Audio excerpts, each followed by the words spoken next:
ಸ್ನೇಹಿತರೆ, ಎಲ್ರಿಗೂ ನಮಸ್ಕಾರ. ಈ ದಿನ ಮತ್ತೊಂದು ವ್ಲಾಗ್ಗೆ ಎಲ್ಲರಿಗೂ ಸ್ವಾಗತ. ಈ ದಿನ ನಾವು ವೈಕುಂಠ ಏಕಾದಶಿ ನಿಮಿತ್ತ ಇಸ್ಕಾನ್ ಟೆಂಪಲ್ಗೆ ಹೋಗಿ ಶ್ರೀಕೃಷ್ಣನ ದರ್ಶನ ಮಾಡ್ಕೊಂಡು ಬಂದ್ವಿ. ಎಲ್ಲ ವಿಡಿಯೋ ನೋಡೋಣ ಬನ್ನಿ ಸ್ನೇಹಿತರೆ. ಇದು ನೋಡ್ರಿ ಇಸ್ಕಾನ್ ಟೆಂಪಲ್ಸು. ಹೋದ ತಕ್ಷಣ ಎಲ್ಲ ಲೈಟಿಂಗ್ನಿಂದ ಅಲಂಕಾರ ಮಾಡಿದ್ದಾರೆ. ಎಂಟ್ರೆನ್ಸ್ಗೆ ಅರು ನೋಡಿ ಹೋಗಿ ನಾಮ ಹಚ್ಕೊಂಡು ಬಂದಳು. ನಂತರ ನಾವು ಶ್ರೀಕೃಷ್ಣನ ದರ್ಶನ ಮಾಡಲು ಸರದಿ ಸಾಲಿನಲ್ಲಿ ನಿಂತ್ವಿ.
ವೈಕುಂಠ ಏಕಾದಶಿ ನಿಮಿತ್ತ ಇಲ್ಲಿ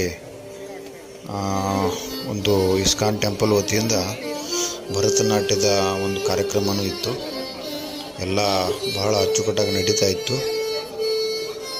ನೋಡಿ, ಇದು ಭರತನಾಟ್ಯದ ಕಾರ್ಯಕ್ರಮ.